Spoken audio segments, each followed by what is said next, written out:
So I thinned this down off camera. This is from a previous video.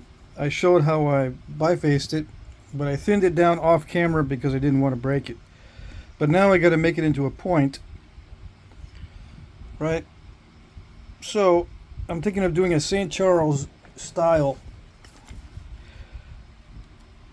but these are all quite narrow, right? I'm gonna make it a little bit wide, and a lot of these have the beveling and the resharpening on one side. I'll start that process on this, but I don't want it to get too narrow. I am going to put a St. Charles or a dovetail, same thing. Well, in the Overstreet guide, the St. Charles and dovetail are the same thing in this book. Yeah, I'll put in that stem, but it'll be larger than the average. I was looking at different ones in there, and this is going to be larger than those, but it doesn't matter. Okay. Why doesn't it matter? Because it's going to be an art point, right? I like that St. Charles or dovetail look, and I've been asked many times to do one on video, so I'll do one. I've got to fix this down here though. So let me try doing that. This is going to be back and forth with pressure and percussion. I'm going to do the beveling with pressure, but I'll be doing some damage control with percussion and some of the edge work with percussion. Yeah. Alright. I felt like I was coming down with something last night. So I tried to go to sleep early, and I tried to sleep in late today. I still got something that's bugging me. Some kind of chest congestion. And I'm hoping it's not a reaction to smoking that mullein the other day.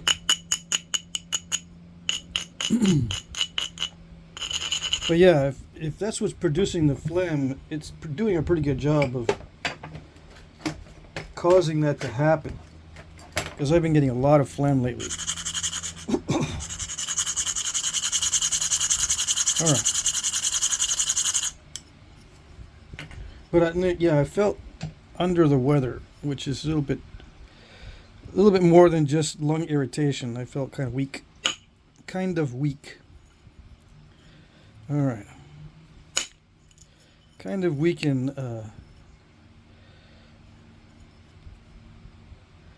not having much energy.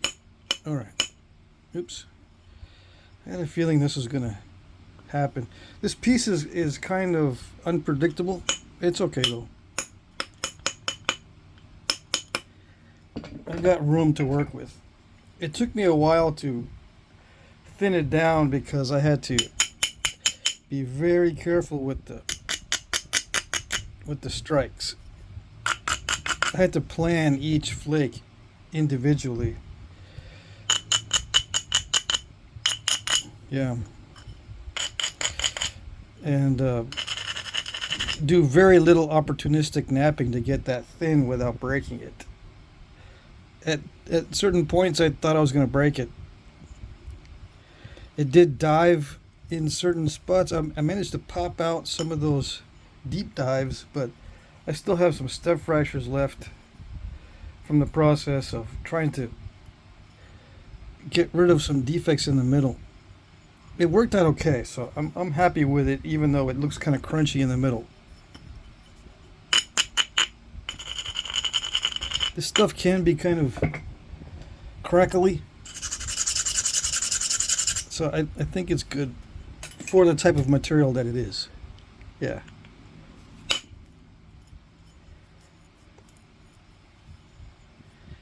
All right.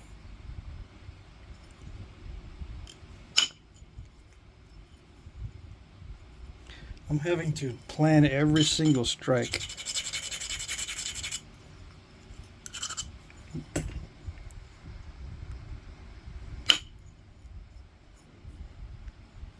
so there, I've cleaned that up.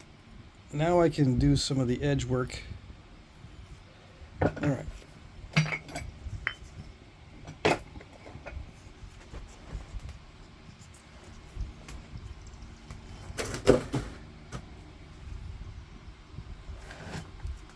Okay, so I was thinking of doing a Snyder's as well, but I've done some of those on video already. I say some because I can't remember how many I've done.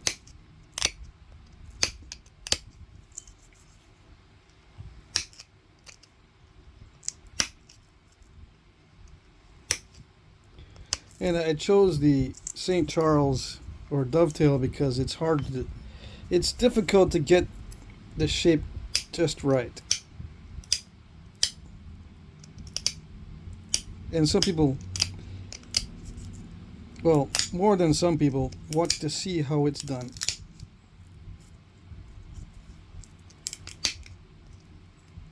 Or they want to see my take on it.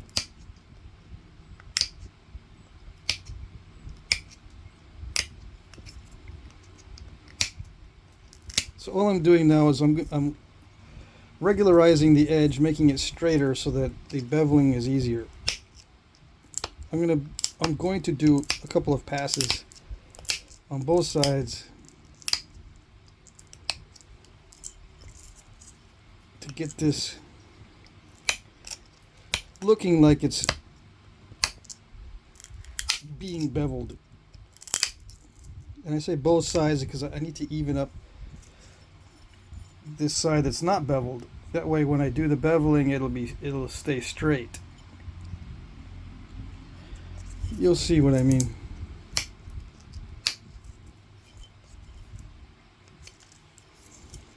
And beveling is just a way to keep it sharp without too much fuss.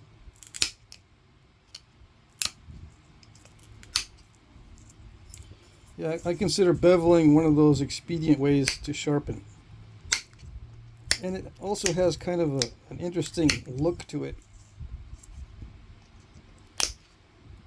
So it could also be for looks.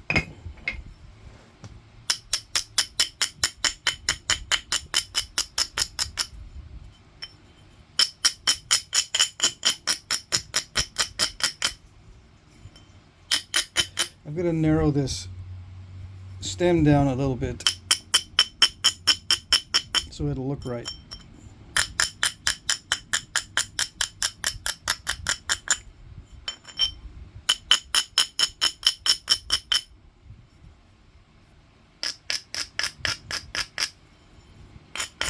And in the process of doing that, I've got to remove some flakes to get the edge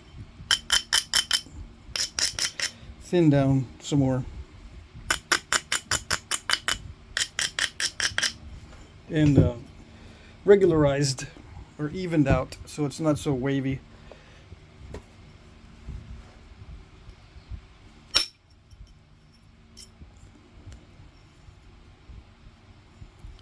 Yeah, these flakes do not feather out at the end of the flake.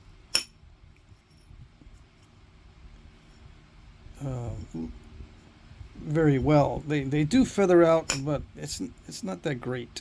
It tends to end in a step fracture, which I think is very irritating to a lot of people. But that's just the way it is. Some rock you can't always get nice terminations on the flakes. It's going to step fracture no matter what.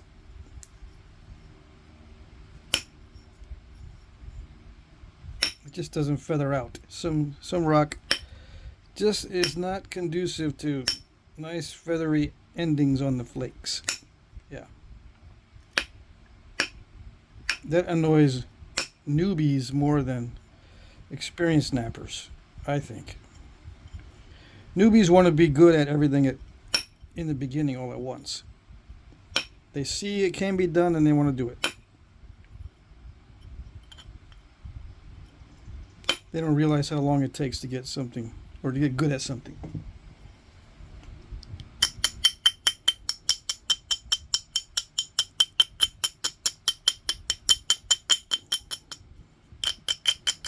And it takes time to get good at doing the flakes on this type of material without the steppy terminations.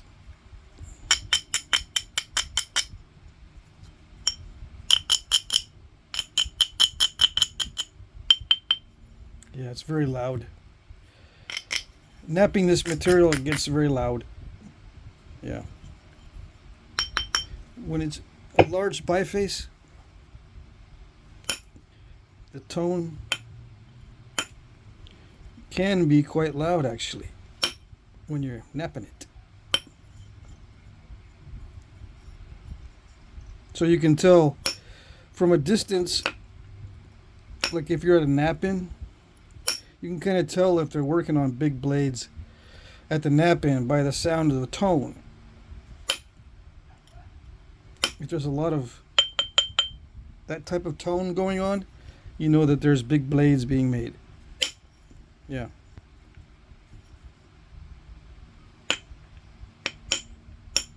And there's usually a couple of guys that's what they do.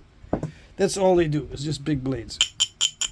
That's why I recommend going to knap-ins. That's why I put a list of knap-ins in the comment section with every video.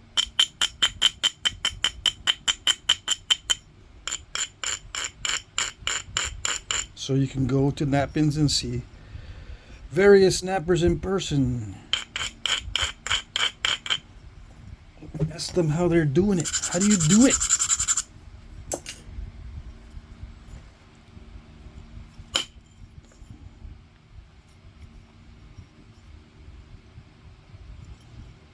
Sometimes it appears to be very different. Some people say, that's not what I was imagining at all from the video.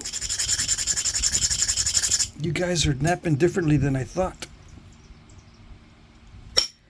Some people will say that because they imagine it differently, or they see it on video, but to see it in person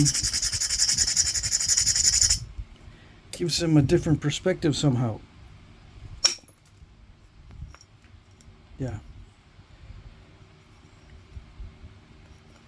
I mean, it does obviously give you a different perspective, but when I go to knap-ins, and if I watch a guy that I've seen on video, to me it seems to be the same.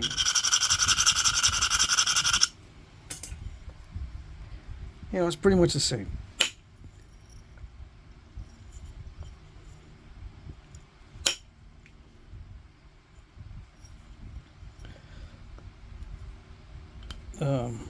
Of course, you get to see a lot more of the material that they're working with. I might sometimes be surprised by how much material some guys bring with them. They'll bring in buckets of stuff, and it makes you drool.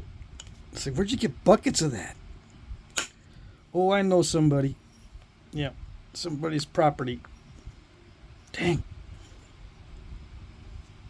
Yeah, we can get buckets of it. We don't sell it because then we don't have any more left. He won't have any for us. And I say, yeah, I know how it is.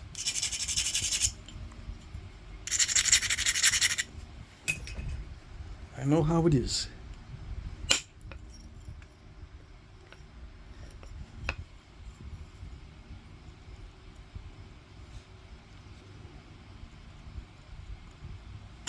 Oops, come on. It's very critical that I don't mess this up. Very critical. Not only critical, but very critical.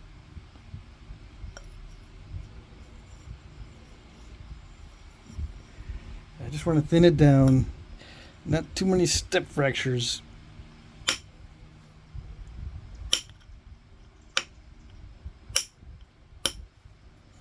Why do I want to thin it down? I want to get it nice and tapered. Yeah. I'm not sure if I'll be able to get that step fracture out right there. Or even if I want to try. I don't even know if I want to try. Maybe. Let's see. I don't want to remove too much of the width. I want to keep it as a wide point because it took me a lot of effort and stress to keep this wide.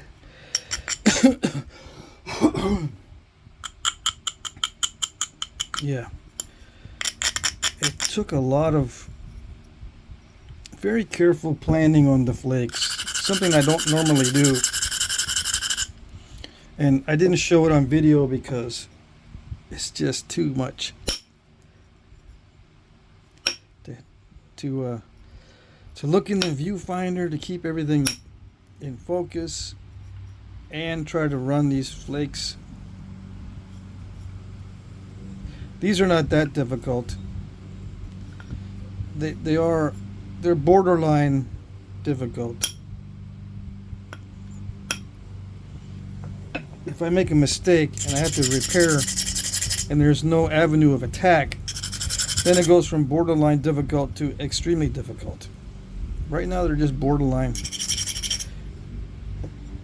Yeah. Between difficult and very difficult. There is a step up. Yeah. Both difficult and very difficult flakes require luck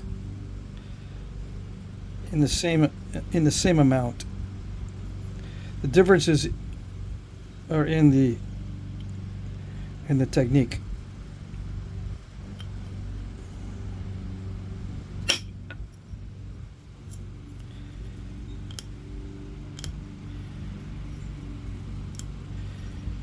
The technique has to be very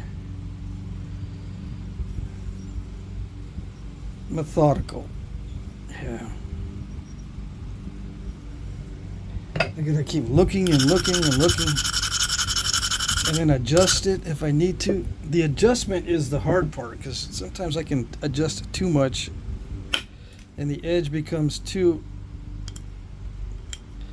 reduced. Yeah, I can't be messing with the edge too much.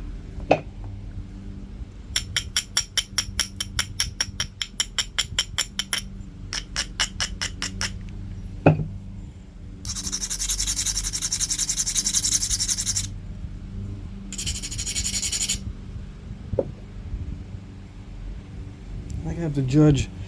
If it looks like it's not a good spot, I've got to judge what to do about it. Okay, it doesn't look that great, but what do I do?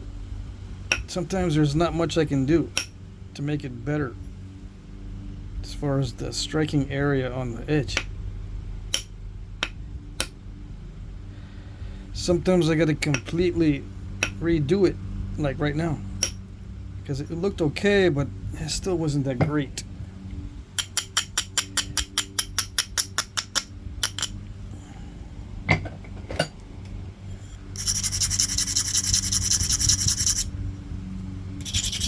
I give myself some space so I can hit at least two different areas to get the same spot, right?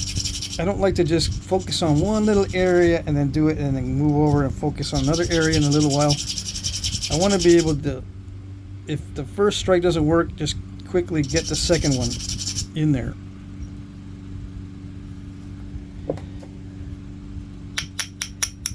I really hate the interruptions between strikes. Yeah. This tip is actually getting a little bit too narrow. Well, no. The dovetails or the St. Charles, they do have good pointy tips. Yeah. All right. I'm not too worried about it. Sometimes actually it goes from rounded on the sides to straight. Rounded on these sides here, and then once it gets to the tip, it straightens out. It looks like they would intentionally did the tip area a little bit different than the rest.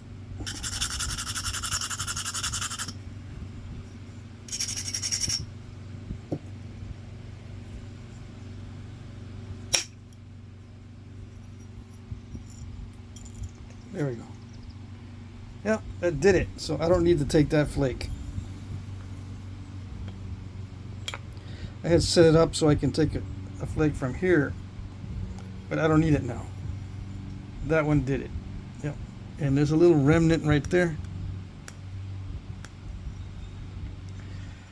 Oh well, I can maybe pick that out because it is kind of annoying to know that I could have picked it out but didn't.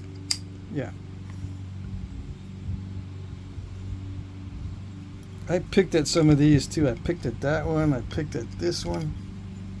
You can probably tell I picked at some of this stuff, but I didn't pick at it all that much because I hate to leave little metal marks.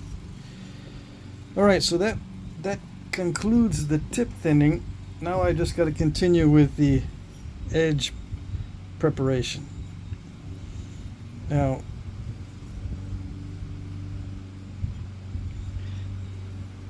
yeah, put in the notches after I do some of the edge work. After I do some more of the edge work, that's when I'm going to put the notches in. Because if I do the edge work after the notches, sometimes it messes up the look of the stem. Yeah, you want to do the notches after you got the perimeter pretty well set. You don't want to be messing with the perimeter afterwards. Yeah. So, yeah, it's going to be kind of a wide St. Charles, but that's what I want.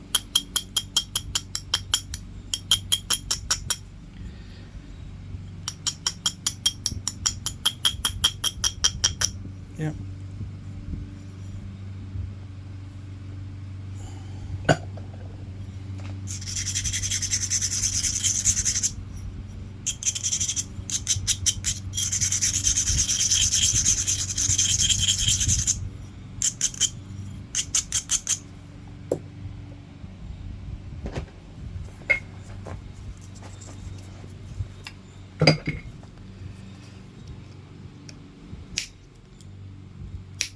I could do some of this with the indirect percussion, or most of it, but doing it with pressure allows me to see what I'm doing. With indirect percussion, I've got to hit and then look, and then hit and then look. With pressure, I can see how they're coming off, which is a little bit of an advantage.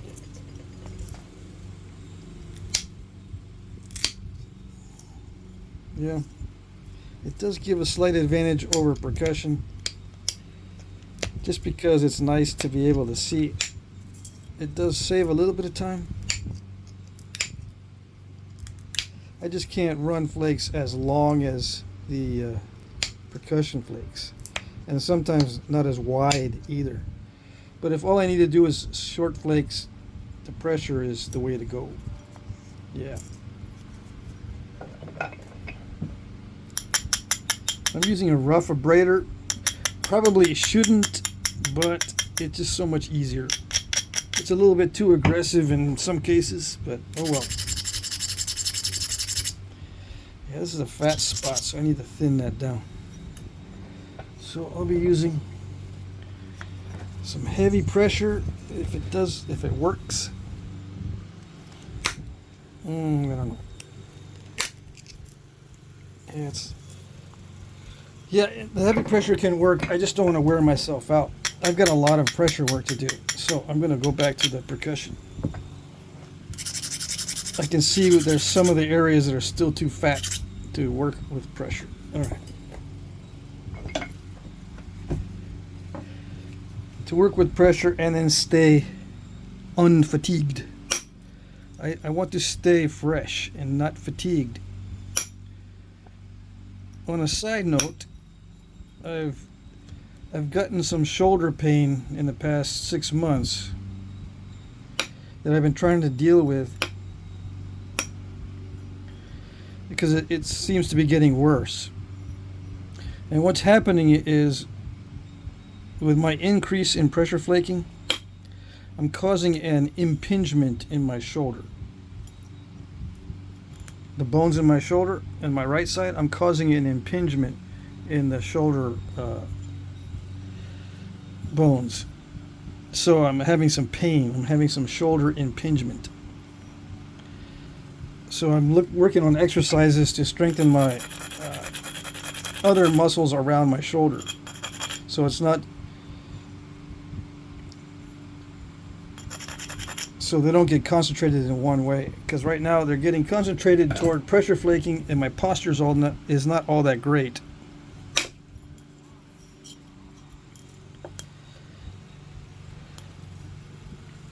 So yeah, it's causing an impingement.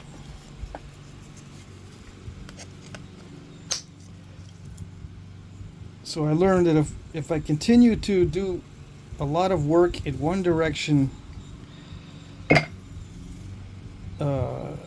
got to worry about how it affects my bone structure. And I had problems before, but with my wrist. Now it's my shoulder, and it's for different reasons. Yeah.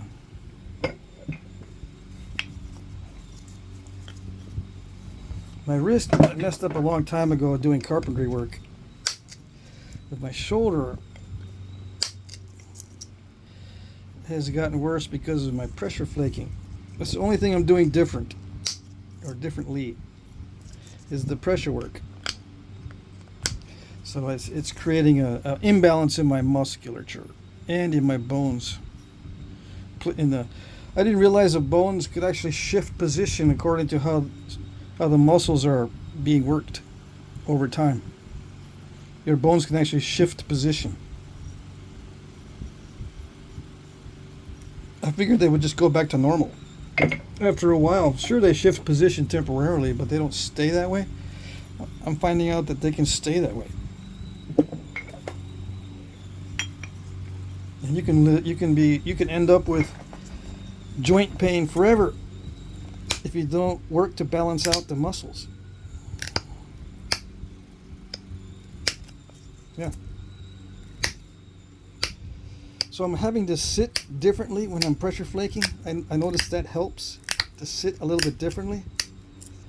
You know, upright, a little more upright. But I lose my groove when I'm having to focus on my posture. Come on, this is too wide for pressure flaking. Comfortably, I can do it, but it's so uncomfortable. So what I'm going to do is, where I can't comfortably pressure flake, I am going to do the indirect percussion. I am going to do the whole thing later with only pressure to do the beveling. But when it starts getting too difficult to do the pressure because of the width, I can't hold it. It's too wide for my hands. I'll just hit it with the percussion. Yeah. So from here, about here up, I can pressure flake it easily with any amount of pressure. But once it starts getting this wide, I can't hold it properly and then use pressure. And I'm doing this with I'm pinching my skin on my leg in there too, between the pressure flaker tip, this wood here, and the blade. It's doing this thing. Let's see if I can show you. It's doing that thing. And I've cut myself on a blade before doing this, when it's too wide like this. All right. So it looks like I have to change my strategy a little bit. I said I was going to do a lot of pressure flaking, but I'm finding that I'm pinching myself and I can't grab it well enough. So I'm going to have to do percussion down here for the beveling and then pressure up here. Yeah. Okay.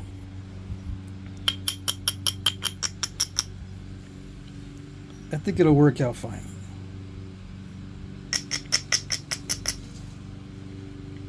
All right, so I've got to start doing the beveling here and on here. I think it's straight enough.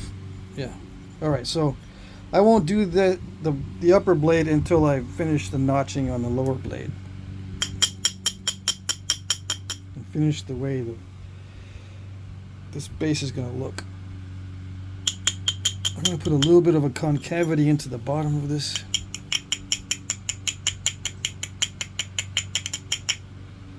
My neighbor decides he wants to mow the lawn.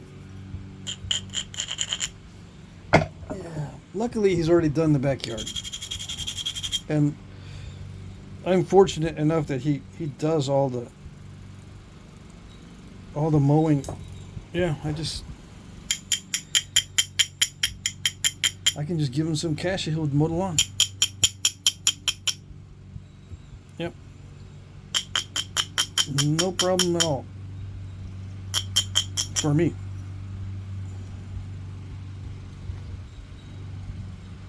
Okay.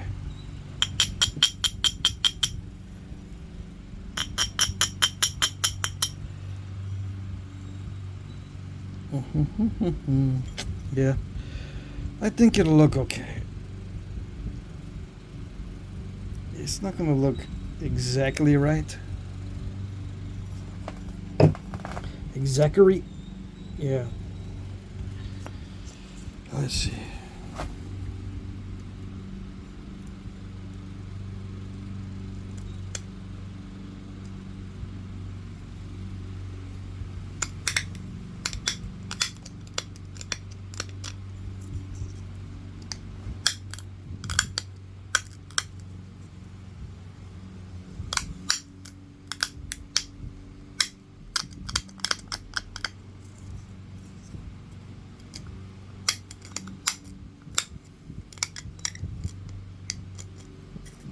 Good thing is these notches don't need to be narrow,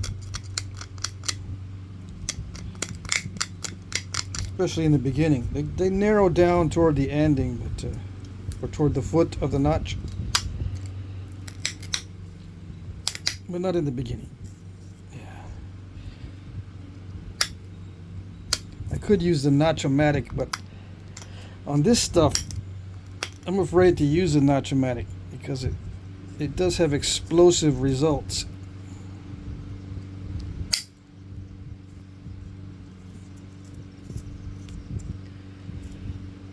I don't want no explosions on this. Nope. Although I might try it just to get a big pop out toward the end. Let's get it out and see if it's ready. Let's get it ready. Because if I start to stall it, I'm gonna have to break it out and use the file and start cheating and all that. Yeah. But this is the last resort, because I'll risk exploding the whole thing.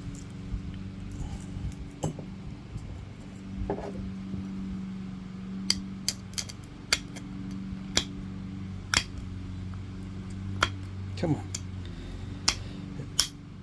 So it's very wide. Yeah.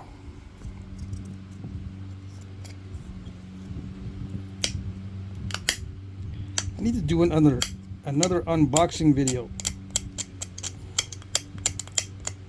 Yeah, I was gonna do one right just before this. Let's see. I'm looking at these dovetails and St. Charles in the book. Okay. So yeah, I need to do another unboxing.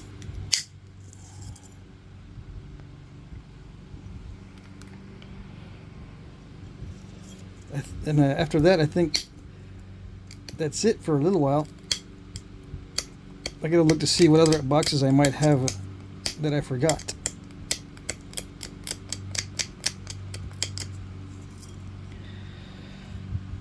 Now, is this a job for the Notch-O-Matic now?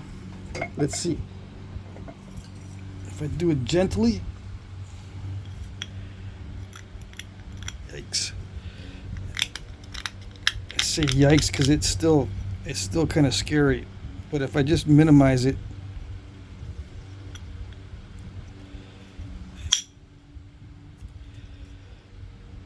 If I minimize it, I could stall it, and if I stall it with a Notch-O-Matic, that's a really bad stall. Yeah. There it goes. Yeah, if I end up stalling it with this,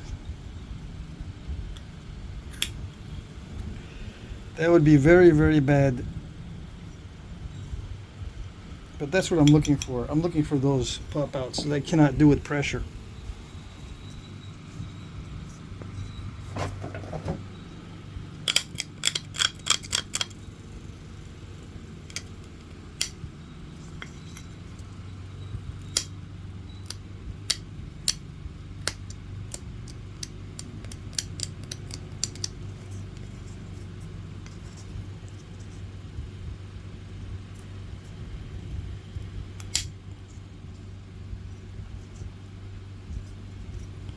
Why did I not see this step fracture earlier right there?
It's too much.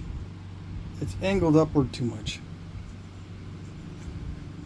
And I clipped off the end of this ear.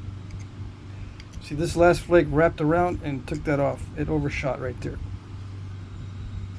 That's exactly the place it's not supposed to overshoot. See how it took off that? I thought I was deep enough in that I didn't have to worry about that wrap around and overshoot on the ear.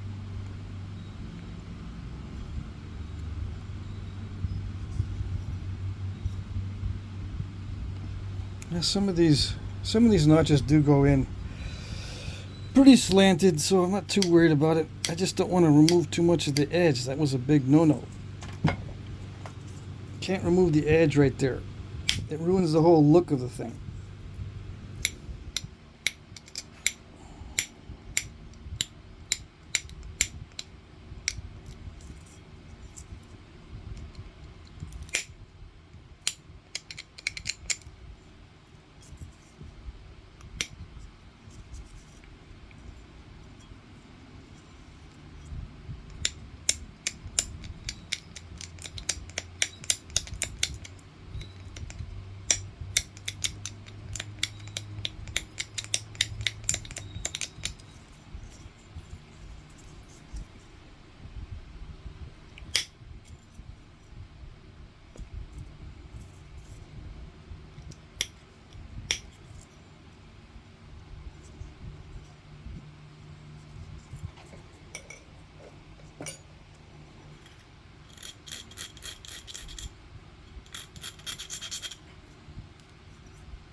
Yeah, it's not that great, but it's alright. The little scoop out is not that great, but oh well.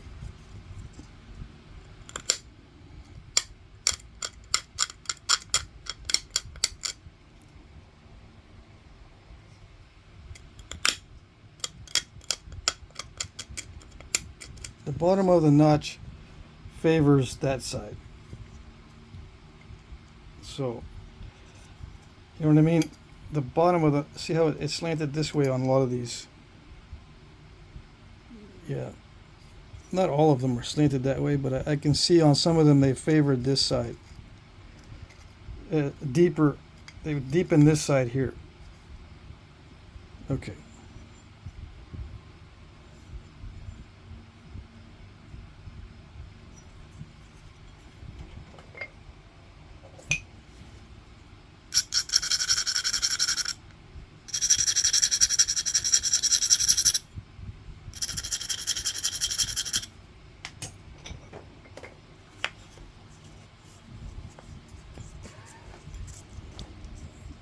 This is really wide. Okay. Let's see. Did it do it? Yes. Still ended up with a little bit of a step.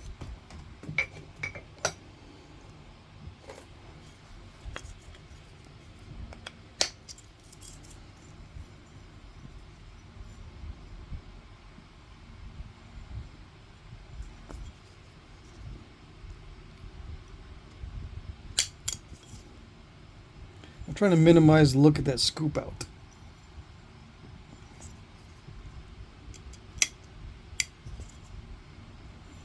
Yeah.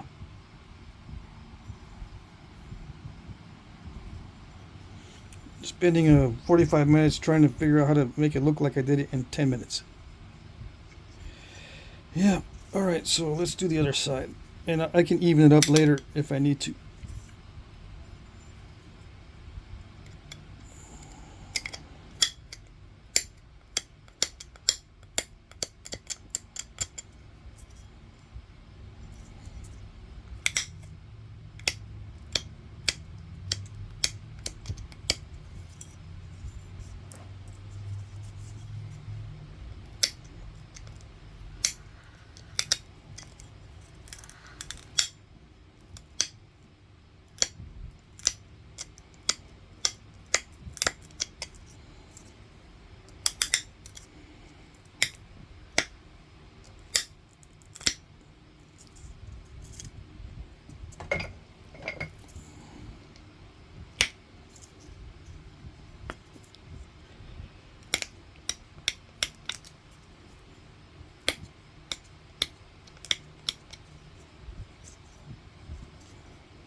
I thought that would work, but it didn't work. All right. It's not pointy enough.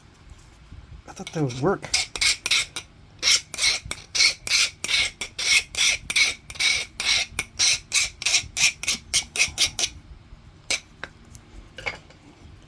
It's hard to get it started with a pointy tool.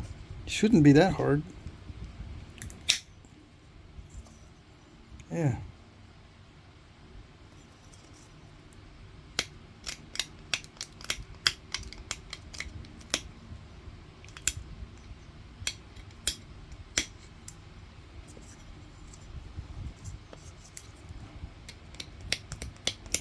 I'm using the pointy tool because it's got a long tip on it. I've got to redo this other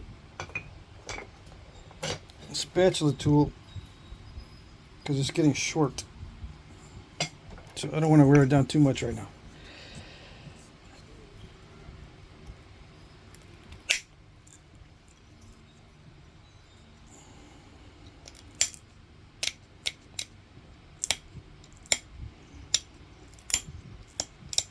Why am I worried about wearing it down with just this one notch? Well, just a millimeter of length can make all the difference in breaking off the ear or the barb. If I hit the sides with the wood, if I'm doing the notching, or if I hit the sides with you know, because it's too short. Just a slight millimeter in length difference can make your day really bad. If you know what I mean.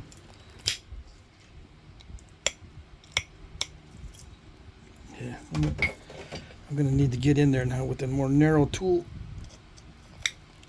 Even though it doesn't need to be narrow, I can open this up a little bit more.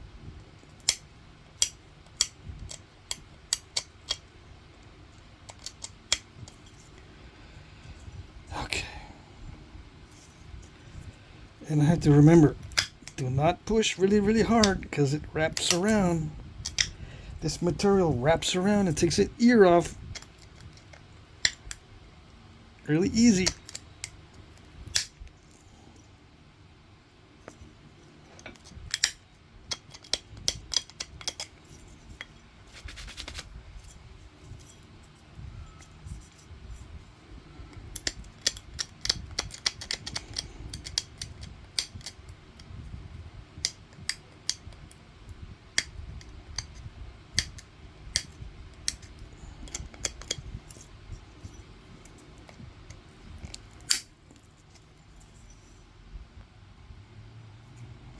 Okie doke.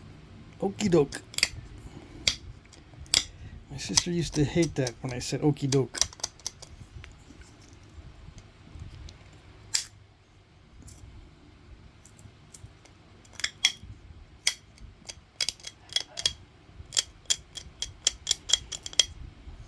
Why do I remember that?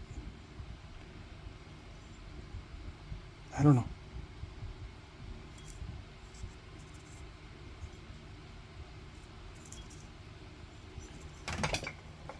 Maybe because I used to overuse it. Where is it?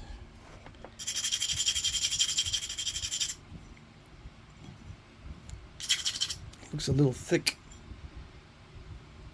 So do it now before I lose track and it gets too delicate to run flakes.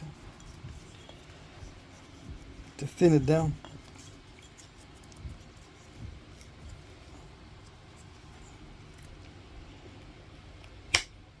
It's not going to work. Yeah, there it goes.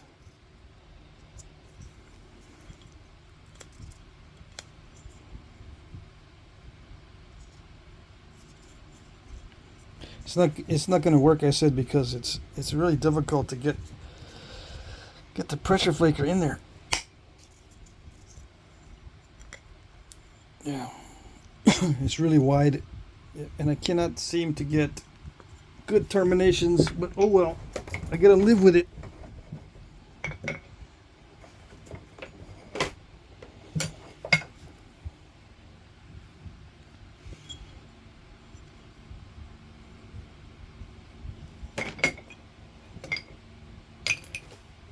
What am I looking for?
Gotta be very careful.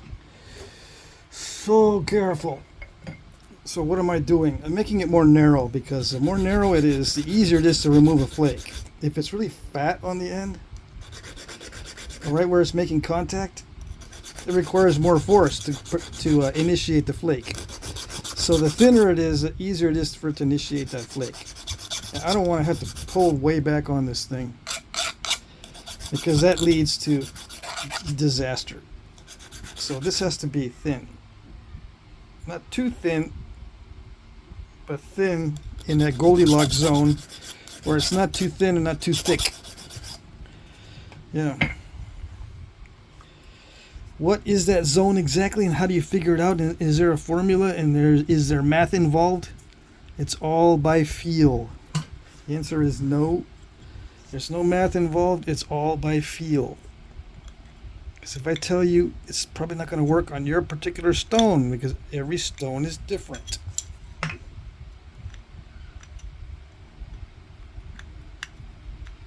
And the slight differences can make all the difference.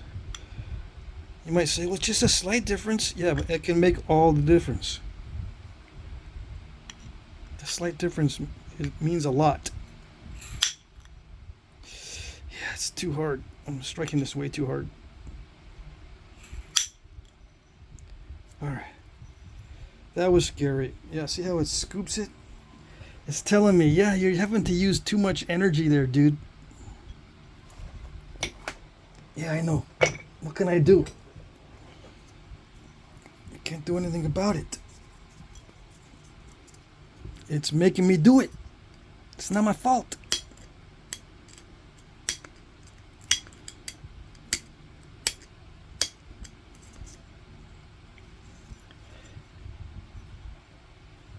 It's making me scoop it out.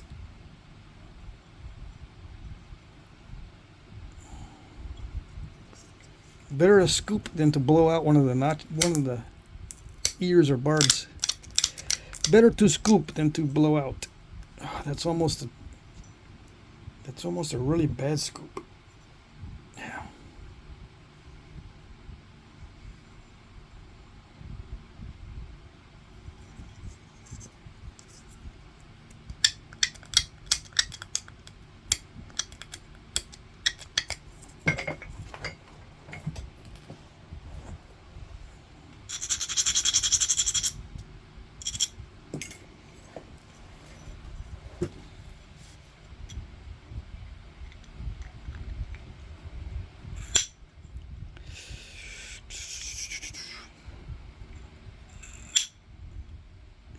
It's making me hit it hard.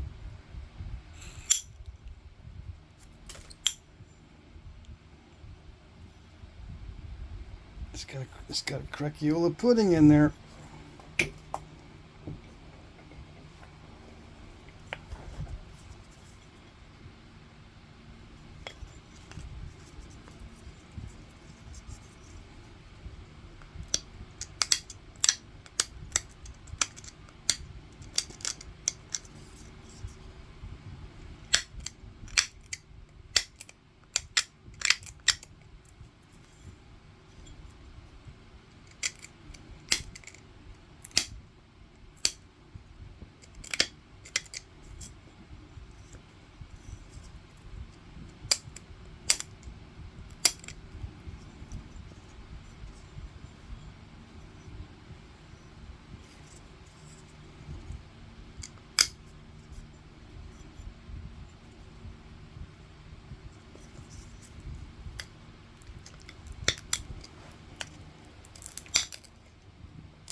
Just want a nice pop out with no stalling.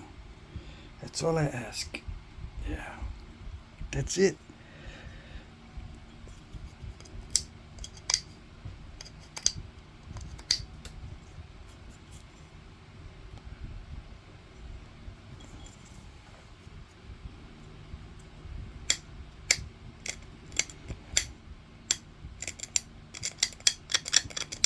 I just want a little bit of symmetry.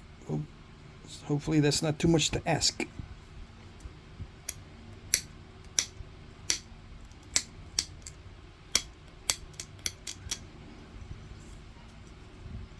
Yeah, a little bit of symmetry. Okay? Okay. Can you handle that?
Okay, I think that's it.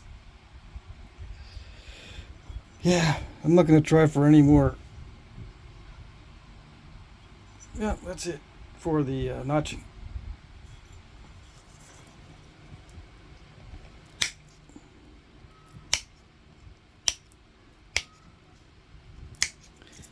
Yeah, so, okay, now what am I going to do?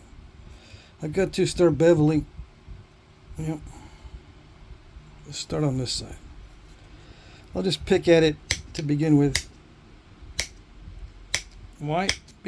Because I like to.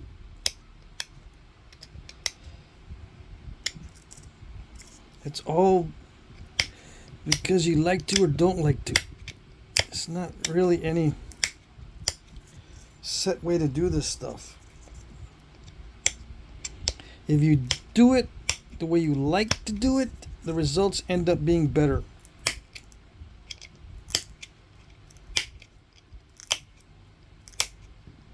Yeah, that's as far as I can go with the pressure flaking because I can't reach. Alright, so bevel on that side, bevel on this side.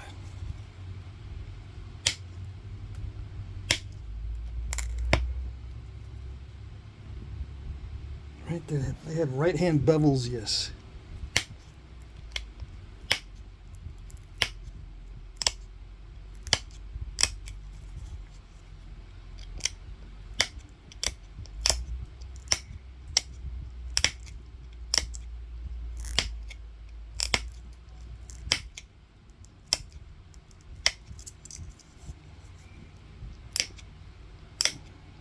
Oh, side's still.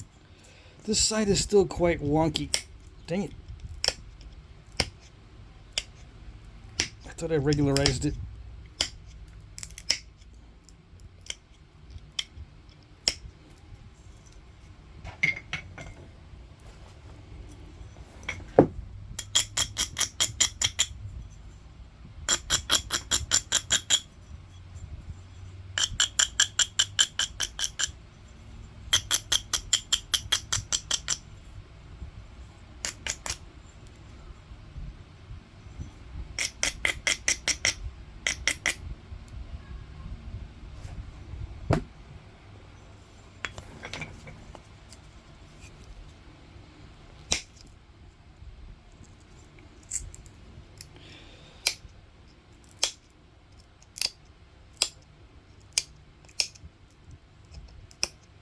I wonder if I can do the whole beveling with percussion.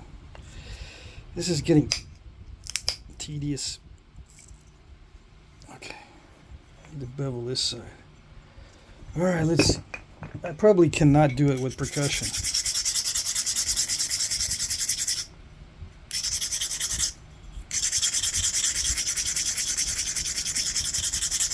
I might have to make some slight removals of fat spots with percussion. I don't know, maybe I can. Maybe I can. Let's just see. It would be so much easier.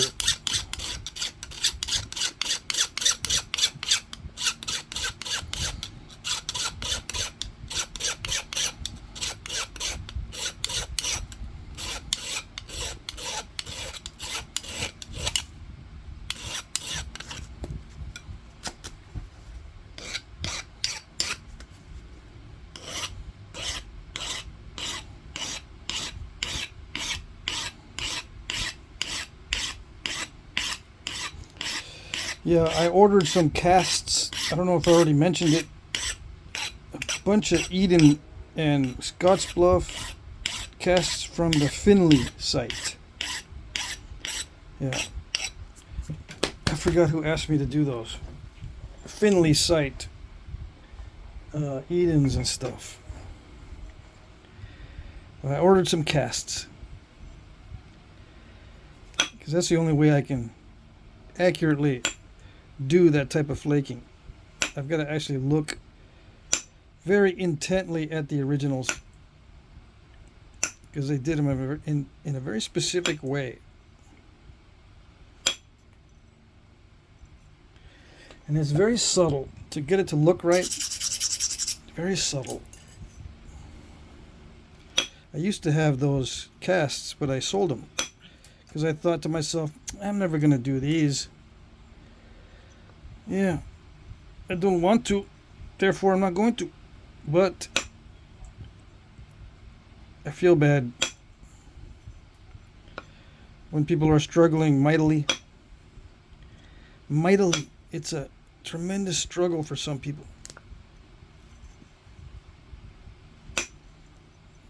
They want to do it. They have to do it. Something is not complete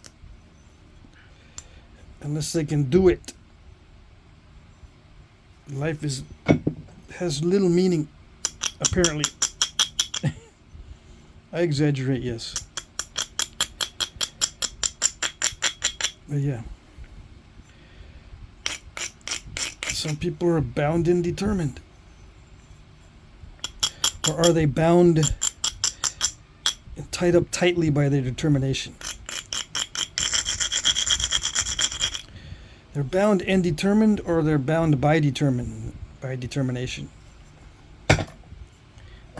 It's hard to tell. Who's controlling who?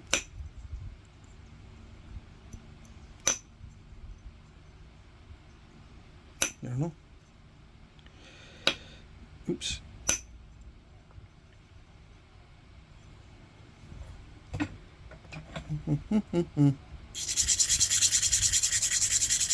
Yeah, I'm not going to be able to do the beveling with percussion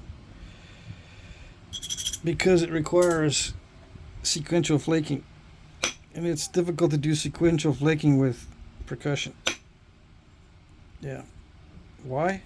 I don't know why I have difficulty doing sequential flaking. With the percussion, I get all kinds of, like that, mistake. Because I can't see exactly what I'm doing. And it's different from regular percussion because I have to try to keep it very exacting, so it's exactly the same. It's exactly the same result from the last flake. To keep the percussion the exact same result is very difficult because percussion allows you to shoot big flakes, but you don't really plan on having them to be the exact same size. You know what I mean? It's okay if you do percussion and then random flakes. It's not that difficult, but to do exactly the same size each time with percussion is difficult.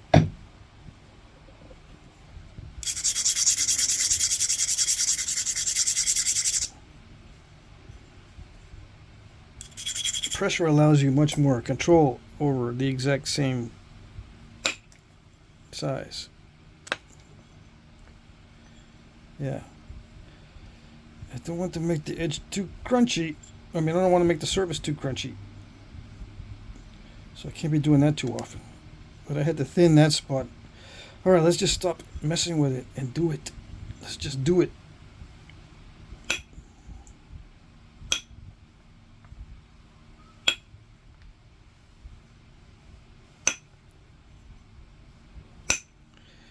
Now, did they take this much time to do theirs? No, they didn't, because they made hundreds of them.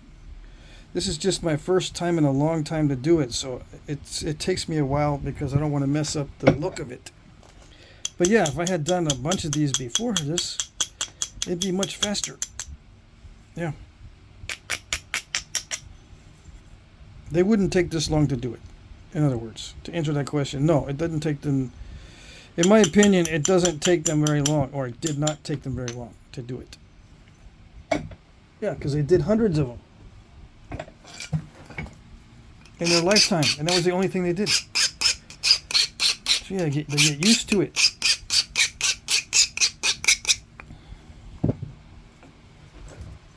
Me, this is like the first one in a long time. And I don't work much keel cook either.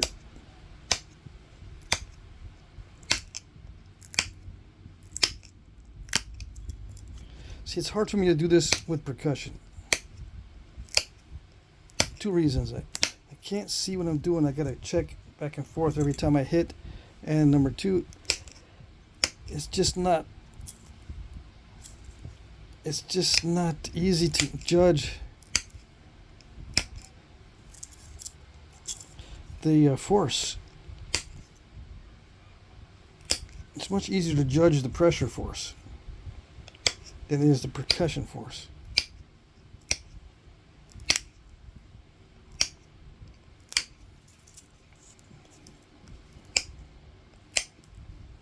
Come on. It's too crunchy for... I think it's too crunchy for what I want to do.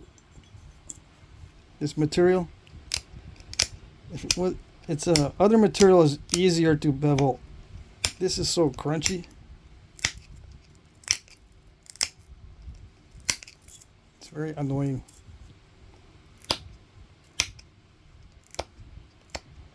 Come on.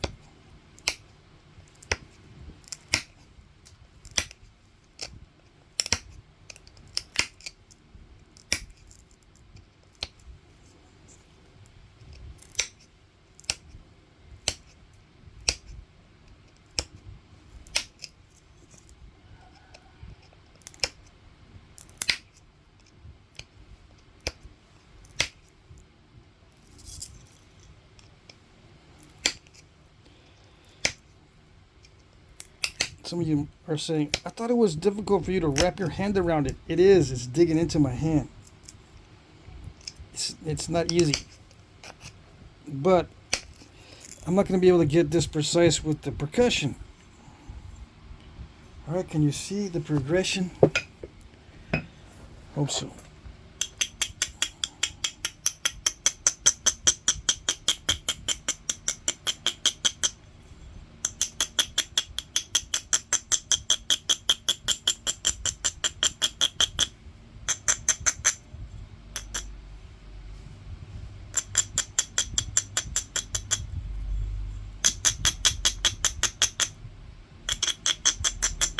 I'm not going to do too many passes, okay?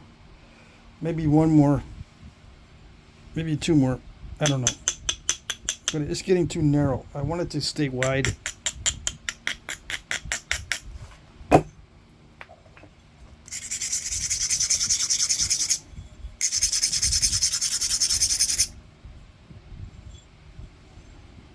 And you can see the difference in the two sides. This one does not look beveled, or it doesn't look like they worked it, or it doesn't look like I worked it much on this side, which is good.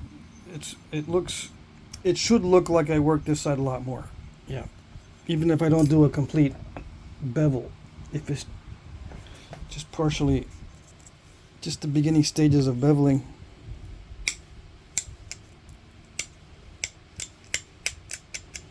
It needs to look like I worked one side more than the other.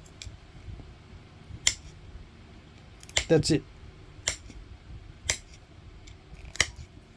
To look right, it just needs to look like I worked one side more than the other.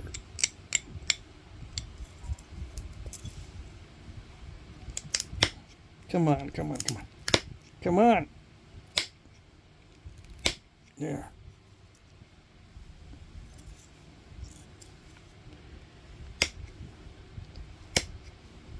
It's so crunchy.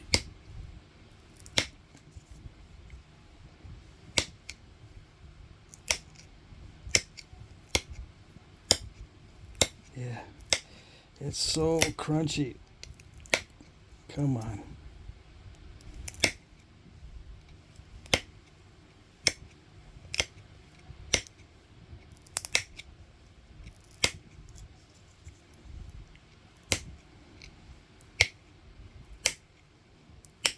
Not like that. That's just too steppy. That's not good.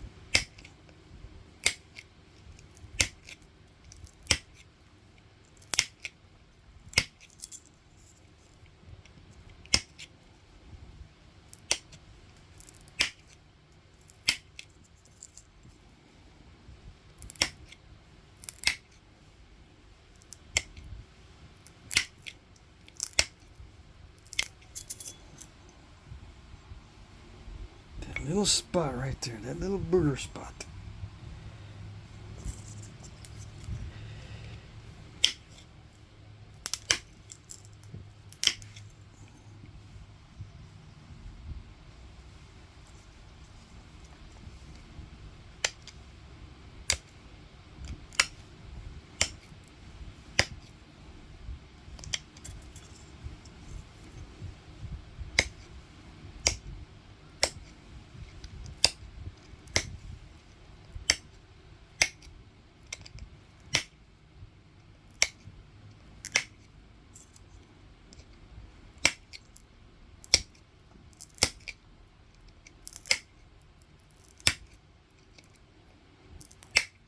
Come on, it's not doing it.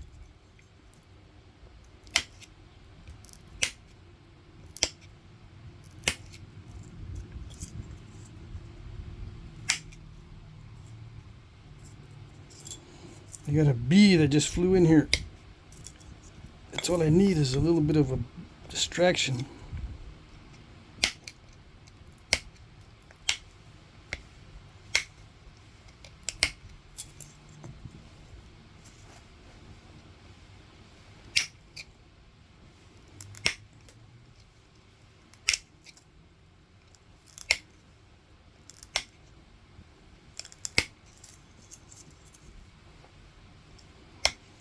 Come on.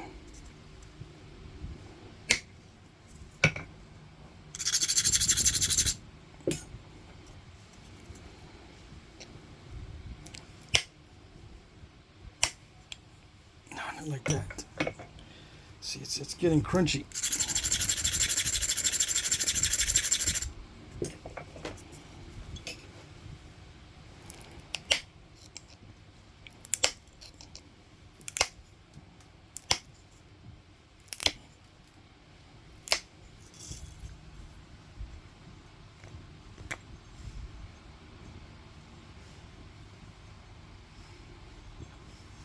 Thinking that's going to be good enough. Yeah.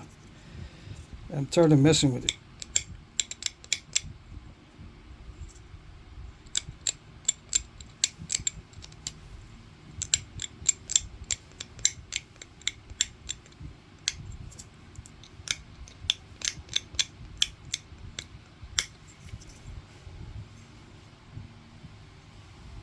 Yeah, I'm tired of messing with it, so I'm just going to trim it and leave it like it is.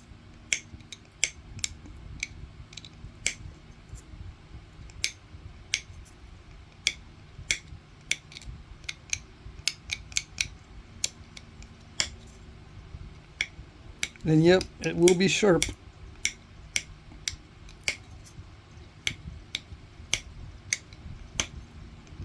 It just won't be perfectly beveled. And the bevel looks better the more you bevel it. You know, the more narrow it gets,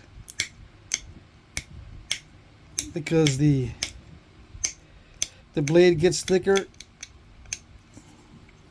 You know, it gets thicker as you go in, so the bevel becomes more pronounced.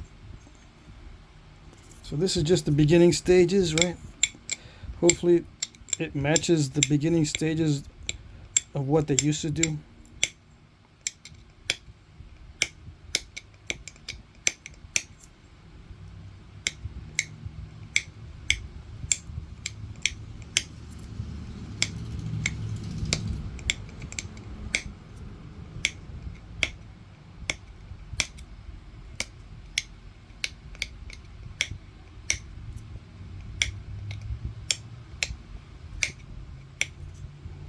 Yeah, in the description I'm going to call this a St. Charles, and some people are going to get upset, but oh well.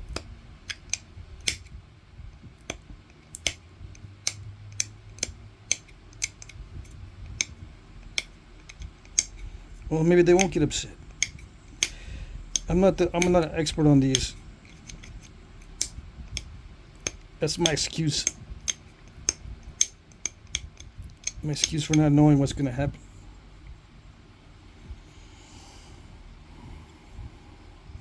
Yeah, I would use that as a knife if that were me back in the day.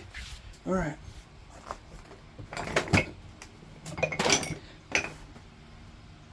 Okay.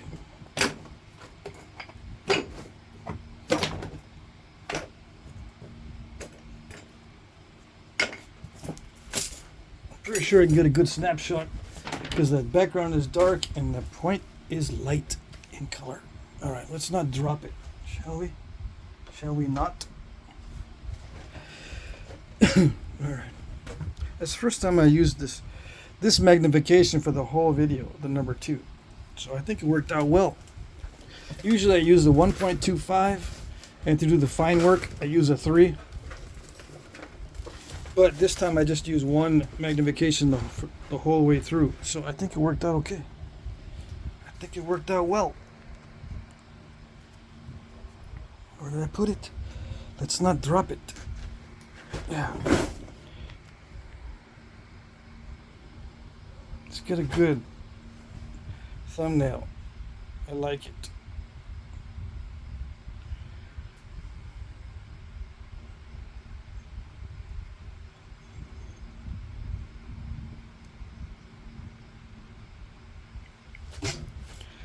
Yeah.